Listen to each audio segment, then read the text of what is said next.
Yo, si tu regardes cette vidéo, c'est sans doute que toi aussi, tu as un business en ligne, de coaching, de consulting, ou bien, en vrai, de manière générale, que tu vends de l'infoproduit en ligne. Tu sais que ce que tu fais, ça a de la valeur. Tu l'as déjà testé pour toi-même, peut-être même que tu as déjà eu tes premiers clients. Tu sais que tu peux changer la vie des gens. Mais quelque part, tu as l'impression de pas encore toucher assez de personnes, ok? De pas générer assez de revenus. Et donc, ça te bloque dans ta mission et tu as envie de changer ça aujourd'hui. Et donc, c'est pour ça que c'est important que je sois 100% honnête avec toi dès le départ de cette vidéo. Et cette vidéo, c'est pas juste une vidéo sur comment est-ce que tu vas pouvoir faire 50 000 euros par mois pour faire 50 000 euros par mois, ok? C'est une vidéo sur comment est-ce que tu vas pouvoir construire un système qui va te permettre de changer plus de vie. Et en fait, j'ai envie de te dire, les 50 000 euros par mois, ça fait simplement être la preuve que ton message touche les bonnes personnes, avec le bon positionnement, avec la bonne vision et à la bonne échelle. Parce que la vérité aujourd'hui, c'est que l'impact et le revenu, c'est absolument pas des choses qui sont opposées ou bien qui sont dissociées. Au contraire, plus tu vas structurer ton business correctement, plus tu touches de personnes, ok? Et logiquement, plus tu vas toucher de personnes, plus tu vas générer de revenus. Et ce qui est méga smart, c'est que tous ces revenus, tu vas pouvoir les réinjecter dans ton business, les réinjecter sur toi, tes connaissances, ton knowledge, etc.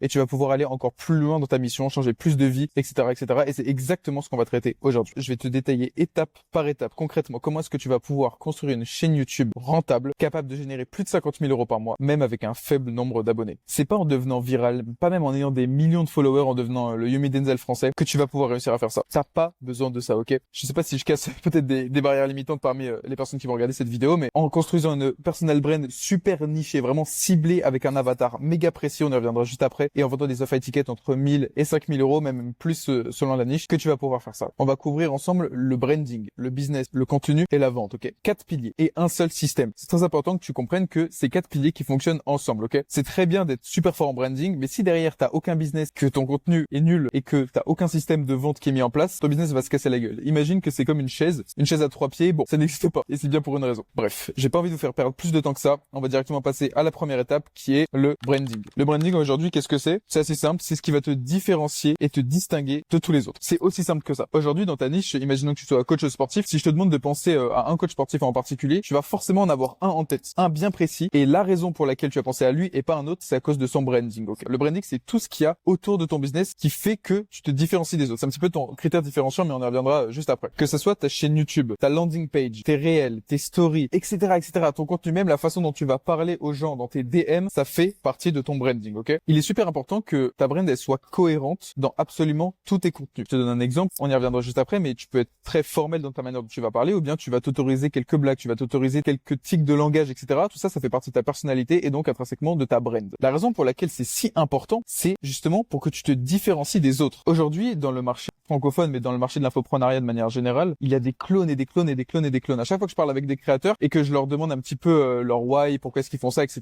ils me disent oui, moi j'ai été énormément inspiré par lui et donc j'ai envie de devenir exactement comme lui. Je vais copier son contenu, je vais copier ses vêtements, je vais copier la musique qu'il écoute, etc. Ça part assez loin. Et en fait, aujourd'hui, c'est une erreur parce que aujourd'hui, si tu te mets à la place de ton prospect, pourquoi est-ce qu'il n'irait pas vers toi, la personne qui t'inspire? C'est débile. Il va aller vers toi parce que c'est toi-même, ta personnalité, qui va l'inspirer. Et c'est pour ça que c'est très très important que vous soyez vous-même, tout en respectant certaines lignes. Et c'est ce que je vais vous expliquer maintenant. Je vous ai mis ici quelques exemples d'infopreneurs sur le marché US et sur le marché français parce que quand on dit un petit peu le marché, on se rend compte que, comme je l'ai dit, c'est des clones de partout et que la plupart du temps, c'est pas mal de s'inspirer de ce qui fonctionne aux US pour le ramener en France. Et les premières personnes qui ramènent le contenu US en France sont les personnes qui deviennent les licornes du marché, les leaders. Il y a forcément quelqu'un qui est représenté juste ici que vous connaissez déjà, que ce soit Brayscale ou bien Keo, Alex Hormozy ou bien Mathis Chloé, Iman Gadzi ou bien Yumi Denzel. Et la raison pour laquelle vous vous identifiez et vous connaissez, ne serait-ce que leur nom ou bien la manière dont ils s'habillent, etc., la valeur qu'ils ont déjà donnée, c'est à cause de leur brand. Maintenant, je vais vous donner le guide complet pour que vous puissiez, vous aussi, avoir une brand pertinente. J'ai classer ça en 3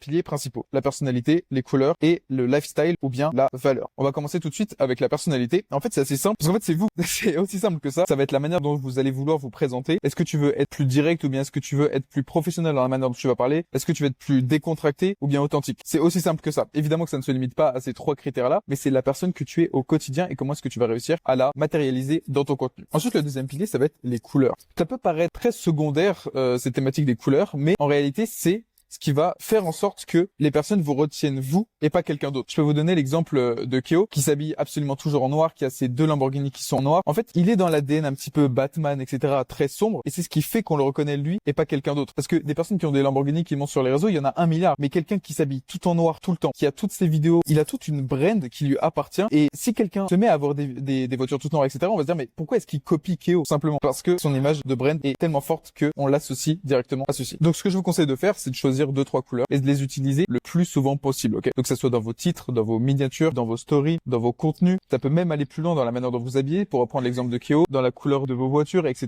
etc. On peut pousser le truc extrêmement loin. La troisième partie, ça va être le contenu lifestyle ou bien le contenu de valeur. Et je pense que c'est un des choix les plus importants lorsqu'on veut créer sa personal brand, parce qu'en fait, elle va définir l'avatar auquel vous allez parler. On va y revenir beaucoup plus en détail juste après, mais pour faire un petit point, ça va être la manière dont vous allez vous adresser à votre avatar, d'accord? Donc, est-ce que vous allez être connu plus comme Keo, etc., on y reviendra juste après, pour faire des vidéos dans des Lamborghini, pour montrer des montres à 300 000 euros, ou bien même juste votre lifestyle de manière générale, ou bien est-ce que vous allez être plus comme Mathis Chloé, comme Alex Hormozy, à parler uniquement de valeurs, de théories? Est-ce que vous allez être reconnu pour le knowledge que vous apportez à vos clients? Pour que cela vous parle un petit peu plus, je vous ai mis plusieurs exemples. Par exemple, Iman Gadzhi, il a une personnalité très directe et professionnelle, ok? Il est vraiment reconnu pour être le mec un petit peu old money du business, avec vraiment des tenues très très classe, des vêtements de marque, du Loro Piana. Sa particularité, c'est qu'il a commencé à créer du contenu axé uniquement sur la valeur, et qu'au fur et à mesure, il s'est rendu compte de la puissance que c'était d'avoir un vrai personal branding, et que donc, il a commencé à montrer son lifestyle, etc., etc., etc.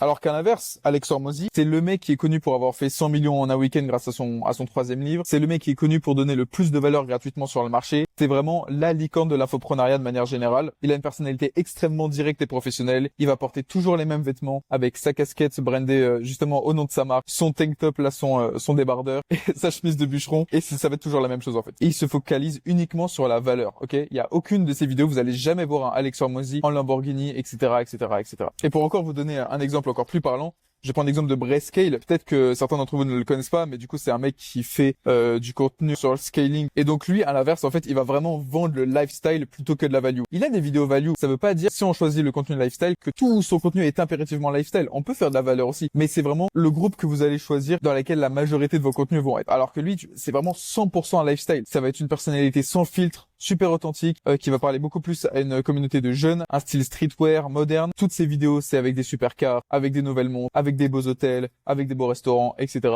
etc. Maintenant, vous savez comment avoir une bonne brand et que vous savez comment vous différencier sur le marché, on peut vraiment rentrer dans le concret, ok? La partie la plus importante, ça va être votre business. Le business, qu'est-ce que c'est? En fait, c'est ce qui va permettre de clarifier ce que vous vendez, quelle est votre offre, et à qui vous le vendez, quel est votre avatar. La chose la plus importante, je pense, dans le business, c'est vraiment la data. La data, c'est quoi? C'est des données. Pour vous illustrer ça, je vous ai mis un petit screen d'un des procès que Google a eu il y a quelques années. Je crois que c'était en 2021, si je me trompe, 2021-2022. Google qui a été condamné à payer 425 millions de dollars après des années d'espionnage abusif des activités des smartphones. Il y a quelques années, c'était un petit peu une théorie du complot, comme quoi nos téléphones nous entendaient, etc., qu'on contrôlait ce qu'on regardait sur Internet. En fait, maintenant, c'est juste un fait. Et pourquoi Google fait ça? Parce que ils ont compris que la data, c'est ce qu'il y a de plus important. La data, c'est de l'argent. C'est ce qui est revendable, parce qu'une fois qu'on a compris comment est-ce que vous fonctionnez, c'est comme lire un livre ouvert, en fait. Pour récolter de la data dans votre business, c'est assez simple, en fait. Tout ce que vous avez à faire, c'est de poser des questions. C'est un petit peu comme dans un appel de vente. Ça sert à rien de vouloir essayer d'inventer, de prédire ce que le marché va faire, alors que vous avez simplement à poser les bonnes questions aux bonnes personnes. Si vous avez une audience aujourd'hui, vous devez impérativement la sonder. Si vous en avez pas encore, c'est pas très grave, parce que vous allez pouvoir étudier vos concurrents et l'interpréter pour votre propre business, ok? Tout ce que vous avez à faire, c'est faire une liste de 5 à 10 concurrents que vous avez dans votre même niche, avec à peu près les mêmes offres. Regardez leurs sessions commentaires, regardez leur contenu,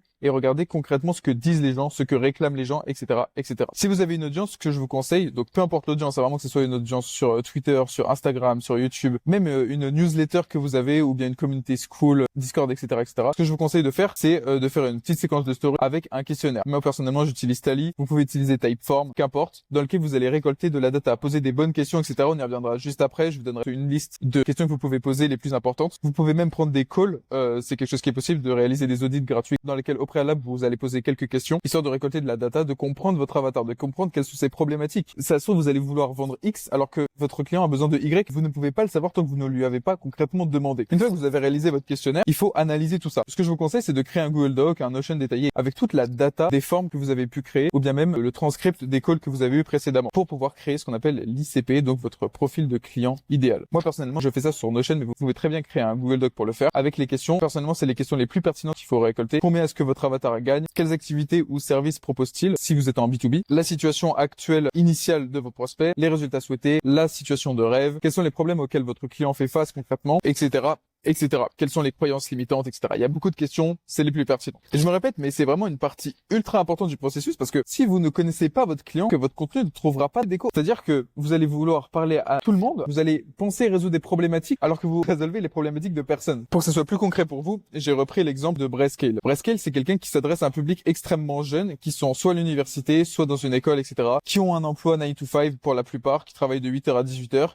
qui veulent réussir assez tôt dans leur vie et qui veulent surtout avoir une vie de rêve, ok? Ils sont attirés par les Lamborghini. Ils sont attirés par le lifestyle en général, en fait. Il a très bien compris que son audience, elle est motivée par les émotions et l'inspiration. Les personnes qui le suivent, elles veulent pas seulement l'argent. Parce qu'avoir de l'argent pour de l'argent, ça rime à rien. Mais ils veulent la liberté, le statut et le style de vie qui va avec tout cet argent. Et c'est exactement pour ça qu'il se montre en train de vivre tout ce que son avatar client veut. Tout est calculé, que ce soit les voitures, le style de vêtements qu'il va porter, tout est calculé. Cette stratégie de contenu, elle consiste d'abord à susciter le désir en montrant concrètement la situation de rêve et à fournir le moyen d'obtenir tout ça. On peut évidemment comparer ça à une approche beaucoup plus professionnelle, comme je le disais, avec Alex Hormozy. L'audience d'Alex Hormozy, elle est complètement différente de celle de Brayscale parce qu'elle est vraiment composée d'entrepreneurs qui veulent scaler leur activité. Ils font déjà de l'argent et ils veulent générer plus. Et évidemment, de la même manière que Brayscale connaît parfaitement son avatar, Alex Hormozy aussi. Son contenu, il est complètement différent. Vous le verrez jamais dans des voitures de luxe, ni des appartements de luxe. Il va toujours se concentrer sur des systèmes d'acquisition, sur du scaling, sur des compétences, sur du knowledge, etc., etc. Il sait très bien que son avatar en a strictement rien à faire qu'il soit habillé en full Europeana, bien qu'il mette des habits de luxe de designer super récents, etc. C'est pour ça qu'il a toujours sa petite casquette, son petit débardeur, sa chemise, et c'est tout en fait. On va pas aller vers Alex Hormozy parce qu'il est bien habillé. On va aller vers Alex Hormozy parce qu'il a des connaissances concrètes. Donc voilà, pour faire un petit résumé, on a Alex Hormozy qui cible vraiment les entrepreneurs, Brayscale qui cible principalement les jeunes, les étudiants, les salariés, etc.,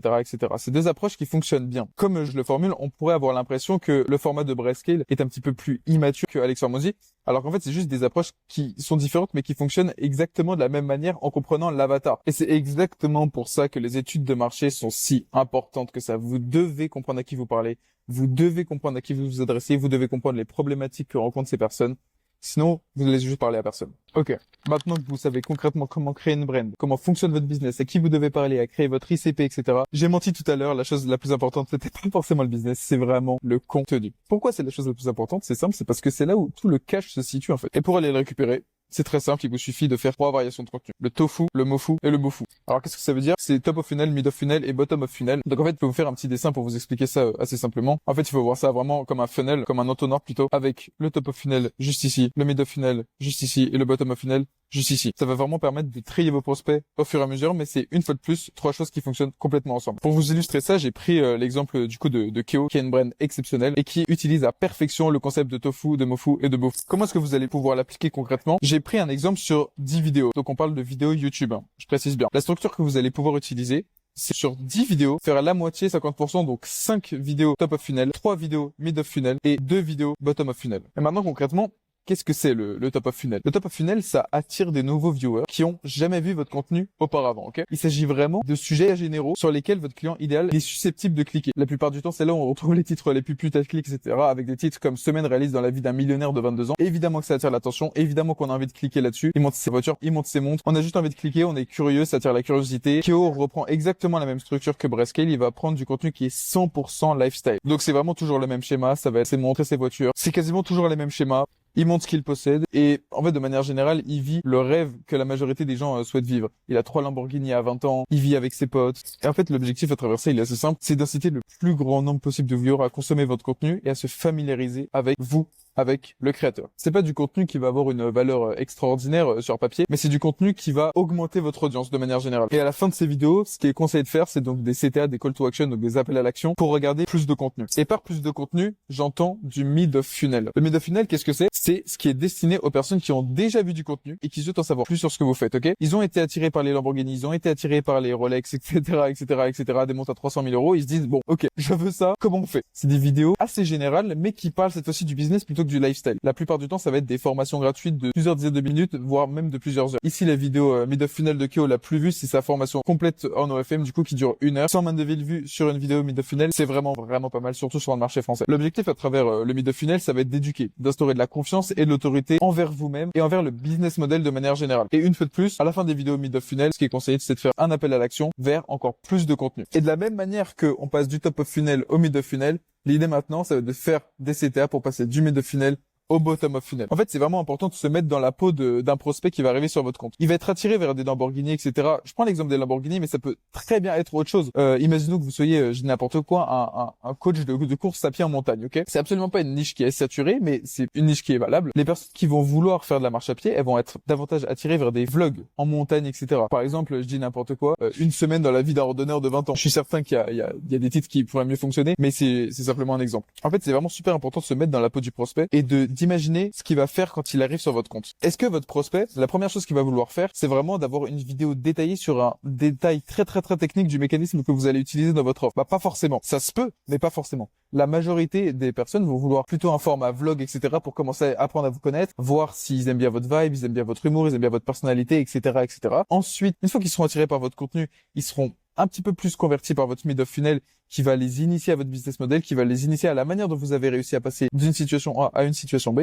Et ensuite, une fois qu'ils auront déjà connaissance de ce que vous faites concrètement, ils vont vouloir avoir des questions beaucoup plus pertinentes à ce que, ok, comment est-ce que concrètement tu as réussi à passer de ça à ça? J'ai moi-même essayé de passer du point A au point B, j'ai rencontré telle ou telle difficulté, comment est-ce que toi tu as réussi à passer à travers ces difficultés, etc., etc. Et c'est exactement le rôle du bottom of funnel. Le bottom of funnel, ça s'adresse aux personnes qui comprennent déjà le business model, la niche, etc. et qui ont besoin d'une solution concrète à un problème spécifique ou bien tout simplement qui souhaitent en savoir plus sur votre business model. Ces personnes, elles ont déjà regardé le contenu de lifestyle, elles ont déjà découvert le business model et la niche et essaient d'obtenir des informations spécifiques. Par exemple, dans la niche de Keo, comment signer votre premier client, comment signer votre premier modèle, comment est-ce que fonctionne le régime XYZ si vous êtes un coach sportif, comment créer du publicité, etc., etc. Vous devez apporter autant de valeur que possible sans dévoiler toute la mise en œuvre parce que vous allez faire payer l'implémentation. Et sur ce type de contenu, bottom of funnel, les call to action que vous allez faire, ça va être principalement pour passer à l'action, pour postuler, pour prendre un rendez-vous, pour booker un appel, pour envoyer un message, etc. Mais pour vraiment avoir un contact concret avec vous.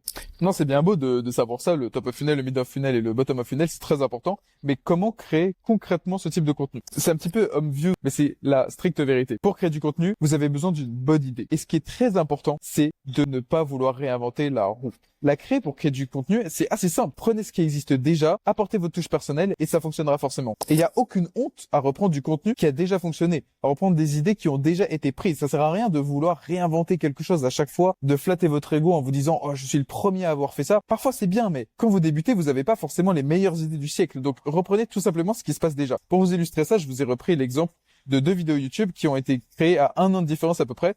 Une de Cody Sanchez et une de Iman Gadzhi, qui reprennent quasiment le même titre, qui reprennent quasiment la même miniature et surtout qui représentent le même problème à résoudre, tout simplement. Lorsqu'une personne crée un nouveau concept, une nouvelle vidéo, etc., etc., elle consacre énormément de temps à la créer, ok? Elle passe beaucoup d'efforts à la recherche, à l'écriture du script, au tournage, en montage, etc., etc., etc., parce qu'elle a vraiment une idée incroyable et elle pense avoir un résultat exceptionnel. Sauf que lorsque cela se produit, d'autres concurrents, entre autres comme vous, vont voir cette opportunité-là. Elles vont vouloir avoir les mêmes résultats en fournissant le moins d'efforts possible. Il est préférable d'être la deuxième ou la troisième personne à reprendre cette vidéo. Évidemment que si tout le monde commence à reproduire le même vidéo, vous allez juste être un clone de plus, même si vous apportez un petit peu plus de valeur, que vous faites des blagues avec votre personnalité, votre personal brand, etc. Vous allez juste être vu comme un énième clone. Donc, je vous dis pas de reprendre ce qui a déjà été fait 1000 fois, mais dès que vous voyez une idée pertinente, réadaptez-la pour votre contenu, faites une vidéo YouTube, vous posez pas trop de questions et vous aurez forcément des résultats. Et n'ayez pas de honte. Vous voyez que Iman Gadzhi, c'est quelqu'un qui fait vraiment des centaines de milliers, voire des millions par mois, et il n'a pas hésité à reprendre la vidéo de quelqu'un d'autre en fait. Même les personnes les plus connues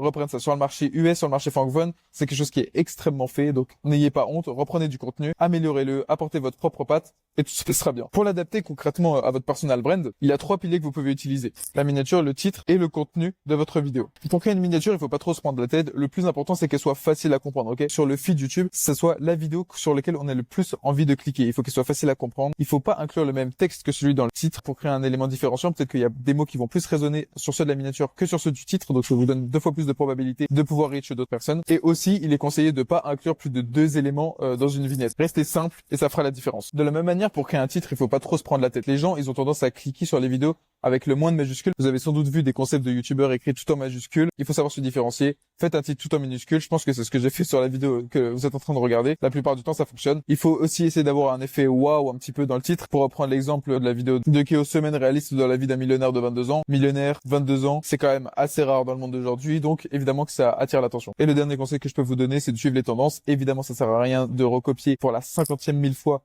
le même type de vidéo, etc., etc. Mais bon, je pense que vous voyez ce que je veux dire. Pour ce qui est du contenu, le principal conseil que je peux vous donner, c'est vraiment de respecter ce que vous dites. Dans le sens où, même si vous faites une vidéo complètement lifestyle, qu'il n'y a pas forcément de valeur ajoutée à votre contenu, il faut que le client en ait pourquoi il a cliqué, en fait. Si vous promettez la semaine réaliste dans la vie d'un millionnaire de 22 ans, il faut que vous montriez du lifestyle. Il faut que vous soyez 100% honnête avec votre titre et votre contenu. Faites l'effort de rendre la vidéo professionnelle. Faites l'effort de rendre la vidéo présentable de manière à ce que ce soit quelqu'un qui regarde sa toute première vidéo YouTube de votre chaîne et que ce soit pas pro, que ce soit désordonné, etc., etc. La personne va avoir une mauvaise image de vous et ne va pas vouloir travailler avec vous par la suite. Ok, bon. Vous savez avoir une belle brand. Vous connaissez les bases du business. Vous créez du bon contenu. Qu'est-ce qui vous manque pour pouvoir faire 50 000 euros par mois, changer la vie de vos clients, vendre? La vente, ça se résume assez simplement dans le fait de choisir un bon mécanisme de vente. Il en existe plusieurs. Il faut que vous trouviez celui qui est bien adapté à votre situation. Et de manière générale, celle qui fonctionne le mieux, ce sont les séquences de story Instagram. Pourquoi est-ce que c'est aussi puissant? C'est parce que YouTube et Instagram fonctionnent ensemble. En fait, c'est assez simple. Avec votre contenu longue forme et votre contenu short forme, donc à la fois sur Instagram et sur YouTube, vous allez capturer l'attention. Ensuite, via le même funnel, MoFu, BoFu, etc., vous allez construire de la confiance, de l'autorité et vous allez éduquer vos prospects. Grâce à votre contenu BoFu, vous allez conclure la vente directement grâce à votre contenu, ce que je vous expliquais juste avant. Et grâce à Instagram, vous allez convertir toutes les ventes que vous avez conclues sur YouTube directement sur votre compte en banque via Instagram. C'est pour ça qu'en 2026, la meilleure chose que vous puissiez faire pour votre business, c'est d'utiliser Instagram et YouTube ensemble. Parce que je vous parle de séquences de story, ce que la plupart des gens pensent et ce que la plupart des gens font, et c'est peut-être ton cas aujourd'hui derrière cette vidéo, c'est cette structure de story là, avec un hook, une story, donc une histoire pour le coup, de la proof et un call to action pour inciter à passer à l'action, à prendre un appel, etc. etc. Le rôle du hook, c'est de capter de l'attention, de susciter de l'intérêt, de regarder la story. Le rôle de la story, c'est de vraiment convaincre du mécanisme principal. La preuve, c'est de montrer que cela fonctionne, que ce soit pour vous ou pour vos clients, si vous en avez déjà. Et le CTA, comme je l'ai dit, ça va être de passer en DM, de réserver un appel, etc., etc. Sur ces 4 stories, les 3 premières servent à maturer les prospects et la dernière sert à concrètement monétiser votre prospect qualifié. Le problème avec cette séquence de stories, c'est que, en fait, ça se résume à 4 stories que vous allez poster une fois dans le jour de la semaine et que les clients vont oublier. C'est-à-dire que c'est un one shot, en fait. C'est soit votre séquence de story fonctionne, soit elle ne fonctionne pas. Ce qui est important, c'est d'avoir un écosystème. C'est ce que je répète depuis le départ. En fait, aujourd'hui, en 2026, c'est connu tout ça. C'est ce que tout le monde fait. Les gens, ils achètent pas un coaching. Ils savent très bien comment ça fonctionne. Ils achètent le coach directement. Ils vous achètent vous, ils vous achètent votre personal branding, ils achètent votre contenu, etc., etc., etc. En fait, vos prospects, ils vous apprécient en tant que personne et limite même pas tellement en tant que coach. C'est pourquoi la méthode la plus efficace pour avoir les meilleurs call to action possibles, c'est de partir sur une structure hebdomadaire de séquence de story. Par structure hebdomadaire, j'entends une story par jour. Le lundi, ce que vous allez faire la plupart du temps, ça va être de la documentation. Le mardi, de la social proof. Le mercredi, de la personnalité. Donc, une fois de plus, votre humour, etc., etc., etc. Le jeudi, une fois de plus, de la documentation. Le vendredi, de la social proof. Le samedi, encore un petit peu de personnalité. Et le dimanche, vous allez faire votre call to action. Donc, on passe au lieu que ce soit 3 cycles de maturation, on passe à 6 cycles de maturation pour un CTL dimanche. Ce qui est vraiment beaucoup plus puissant. Le lundi, donc, comme je vous l'ai expliqué, ça va être de la documentation. Ça peut être un récapitulatif du week-end, les objectifs de la semaine, etc., etc. L'objectif, c'est de montrer le côté réel et authentique du développement de votre entreprise, de votre personal brand, de votre mécanisme, etc. Vous allez donner des exemples concrets et vous allez montrer que vous réussissez et que vous présentez la vie que d'autres veulent avoir. Le mardi, ça va être consacré sur la social proof, donc principalement sur les résultats clients. Vous allez montrer que vous avez les capacités, que vous avez le knowledge, que vous avez les skills pour pouvoir faire passer quelqu'un d'une situation A à une situation B. Et ça va avoir pour effet direct d'instaurer de la confiance et de montrer qu'il est complètement possible d'atteindre cette situation B justement en travaillant directement avec vous. Le mercredi, ça va être une journée où vous allez vraiment vous consacrer sur vous-même, votre personnalité. Donc ça peut être énormément de choses. Donc ça peut être une valeur que vous avez en particulier. Ça peut être une croyance que vous avez en particulier. Ça peut être un principe, etc., etc., etc. Ça peut être votre why. Pourquoi est-ce que vous faites ça? Pourquoi est-ce que vous avez décidé de commencer le coaching? Pourquoi est-ce que vous êtes le meilleur pour faire passer ces personnes d'un point A à un point B, d'une situation initiale à une situation désirée? En fait, ce qu'il faut que vous compreniez, c'est que vous allez combler l'espace entre les personnes qui savent déjà concrètement, grâce à tout le contenu que vous avez fait, que vous pouvez les aider, et l'état dans lequel ces personnes vont savoir que c'est avec vous précisément qu'elles veulent travailler pour résoudre cette problématique. Et donc en fait, cette séquence de story sur 7 jours, elle va avoir pour effet de, pendant que tout le monde se consacre sur les mêmes séquences de story, hook story, proof, etc., en fait, vous allez avoir vraiment l'inverse d'eux, c'est-à-dire de la personnalité, de l'authenticité, etc., etc. Tout le monde publie des faux moments forts, des faux moments de lifestyle, des faux moments mindset, etc. Vous allez être authentique sur le marché, ok? Votre story, ça va vraiment être comme si les personnes étaient dans votre poche à longueur de journée et que, hop, une fois que dès qu'il y a un moment important, vous sortez votre téléphone, vous vous filmez avec de l'authenticité. Le but dans des stories, c'est vraiment de montrer les coulisses de votre business, ok? Ça va être de montrer non seulement les points forts, mais aussi les points faibles, les difficultés que vous rencontrez sur votre parcours, etc., etc. Et ce qui vous distingue surtout de vos concurrents, c'est le plus important. Et donc, en fait, quand on utilise cette structure sur 7 jours, on va plus utiliser une séquence de 4 stories par jour, mais une séquence de 3 stories par jour, ok? Avec simplement un hook, une story et un CTA. À la différence que le CTA ici, ça va être envoyez-moi un message si jamais vous voulez passer à l'action, envoyez-moi go, etc. Enfin, ce que absolument tout le monde fait sur le marché aujourd'hui. Ici, ça va être un CTA discret, ok? Ça va être un CTA qui va orienter vers d'autres contenus. Ça va être un CTA qui va donner de la valeur. Ça va être un CTA pour vous préparer à une story future. Par exemple, demain, je vais faire une étude de cas. Je vais vous montrer cette étude de cas en story. Mais voilà, je pense que vous avez saisi l'idée concrète. Pour le hook et la story, ça reste la même chose que ce que vous faites sans doute déjà aujourd'hui avec votre compte Instagram, c'est-à-dire vraiment un hook qui commence par un message important et une story qui donne le contexte, les détails importants, etc., qui ajoute de la profondeur à votre hook pour vraiment préparer sur le CTA discret. Pour résumer tout ça, concrètement, pourquoi est-ce que cette séquence de story, c'est la plus puissante? Je vous l'ai déjà expliqué, mais je vous le répète pour vraiment appuyer mes propos. En fait, au moment où quelqu'un va voir votre CTA de votre story Instagram, une fois de plus, il faut se mettre à la place de votre prospect. Il a déjà parcouru tout le parcours d'achat tofu, mofu, bofu, séquence de story. Il a déjà vu plusieurs de vos vidéos YouTube, il connaît vos tics de langage. Si vous vous focalisez principalement sur la valeur, il va savoir votre knowledge, il va connaître votre capacité à changer potentiellement votre vie et il se sent pas agressé à travers votre contenu en fait. Il sait déjà ce que vous faites, il attend juste d'être convaincu au fur et à mesure, Ils savent que votre système fonctionne parce qu'ils l'ont déjà vu fonctionner à plusieurs reprises pour des personnes qui sont comme eux, que vous avez montré à travers vos stories, à travers vos résultats clients comme je l'expliquais juste avant. Ils vous font confiance parce qu'en fait, ils savent que vous êtes authentique. Ils vous ont vu gérer les moments forts, positifs comme négatifs. Ils vous apprécient vous à cause de votre personnalité, de vos mimiques, de votre langage, etc., de vos anecdotes personnelles. Quand quelqu'un vous envoie enfin un message privé, la conversation, elle est complètement différente parce qu'on arrête de passer sans cesse d'un prospect qui sent qu'il va se faire vendre, qui parle à un setter, qui a comme unique but de transférer l'appel à un closer pour se faire close. Et en fait, vous allez même pas essayer de convaincre. L'exemple le plus parlant que je peux vous donner, il y a 2 semaines, j'étais en conférence avec Michael Wu, qui est un entrepreneur en B2C, du coup, à 250 000 euros par mois. Et en fait, il nous donnait l'exemple que c'était sa mère qui closait ses prospects en appel justement parce qu'il a mis tout son focus sur son contenu, qui a closé à la place justement de faire le mec salesy en DM, etc.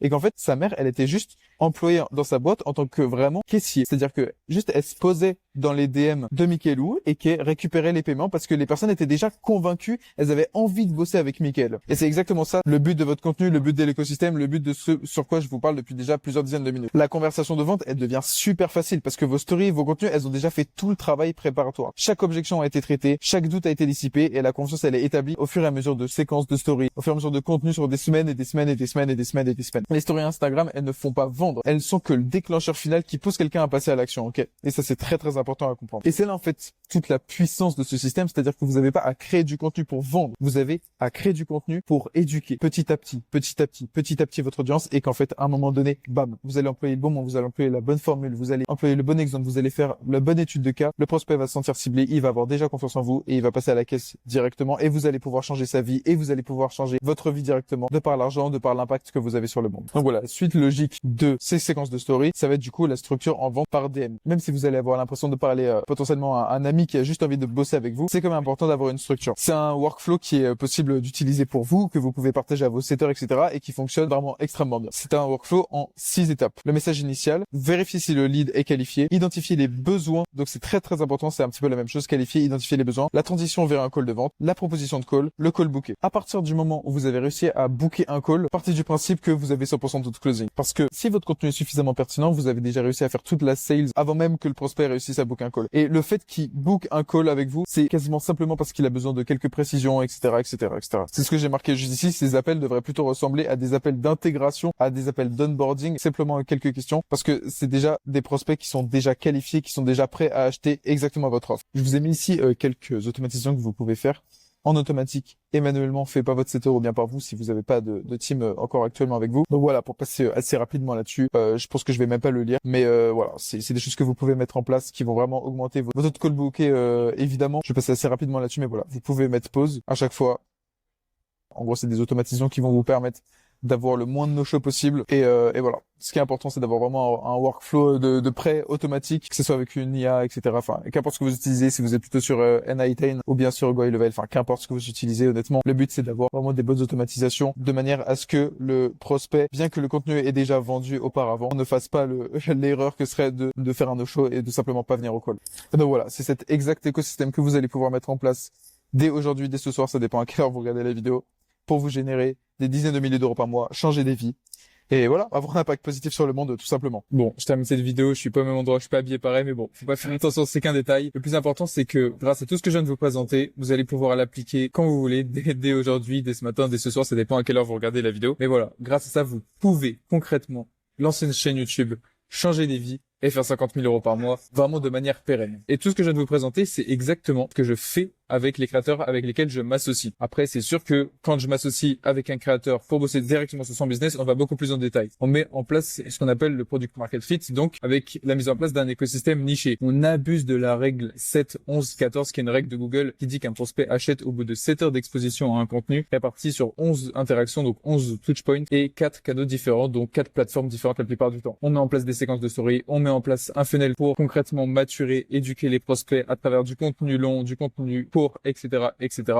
On met en place des stratégies de tofu, mofu, bofu, des stratégies de contenu de A à Z. On fait bien évidemment une analyse approfondie du marché et de la concurrence pour obtenir de la data. En fait, le plus simple, c'est que je vous montre directement, c'est pas un secret. Donc, on peut se retrouver directement. Donc là, il y aura des choses qui sont floutées parce que c'est mon dashboard personnel. Mais donc, tout ça, ça se fait sur Notion. Dans la partie Your Offer, évidemment, il y a la partie Story, il y a la partie marché, il y a le Product Market Fit, donc ce dont je vous parle, avec voilà, des formes pour avoir de la data, avec des lead magnets, avec des structures de call, avec la construction de l'ICP, avec l'ICP, etc., etc. Donc voilà, tout ça pour récupérer de la data de manière à avoir une fois de plus une stratégie de contenu personnalisée. On met également en place une offre alignée irrésistible, avec évidemment moyen de paiement, énoncé d'offres, ICP que je vous ai montré juste avant, le client de rêve et non pas l'ICP, c'est pas la même chose, l'identité de marque, le marché avec tous les concurrents que vous pouvez avoir sur le marché, l'USP qui est l'Unique Selling Proposition, un hébergement que ce soit sur Scroll, sur WOP, sur Discord, etc., un nom de persona, etc., etc. Mais c'est pas tout, bien sûr, l'idée c'est que je construise l'intégralité du back-end, des systèmes, des process et que je gère vraiment le business pour que la seule chose que vous ayez à faire, c'est créer concrètement du contenu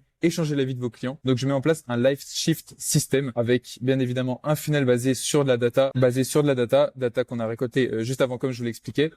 Avec, si c'est pertinent pour votre offre, mise en place de webinaires, d'une VSL avec une landing page, des stratégies inbound et downbound en DM. Si c'est pertinent, une fois de plus, une communauté School, WOP, Discord, des lead magnets, des emails, etc., etc. Tout le back-end, toutes les automatisations nécessaires sur Level, sur ClickFunnels, etc., etc. Pour vos réseaux sociaux, on va concrètement baser une stratégie tofu, mofu, bofu, comme je l'expliquais juste avant, avec des séquences de story, des séquences de DM. Mais tout ça n'est absolument rien sans une bonne sales team et un bon process de vente. Je vais donc concrètement appliquer à votre business une sales team de putain de killer avec une structure concrète de tracking. Voilà, donc je vous montre pas directement les Google Sheets, mais voilà, tout est mis en place, des automatisations sur Level, des setters, des closers prêts à être implémentés directement pour votre offre. Donc voilà, si je dois faire un petit récapitulatif concret de ce que je vous propose, ça va être une étude de marché, de contenu, un funnel de conversion, une offre, des ressources sales, des ressources pour du produit, une stratégie de launch concret, une stratégie de lancement, une sales team, de l'exécution, un système de back-end, des automatisations, des ads, et j'en passe, et j'en passe, et j'en passe. Le but concret, c'est que moi et ma team, on s'occupe d'absolument tout pour que, de votre côté, vous puissiez vous occuper de vos clients et de changer des vies. Donc voilà, si ce que je te parle maintenant te semble pertinent et tu penses que ça peut s'appliquer à ton cas concrètement, je te laisse regarder dans la description, tu auras un lien directement vers un questionnaire pour pouvoir apply à mon programme. Et puis, écoute, si tu as la moindre question, n'hésite surtout pas à m'envoyer un message sur Instagram, je me fais le plaisir de te répondre. Et puis voilà, je pense que j'ai rien oublié. Sur ce, c'était Pierre, à la prochaine.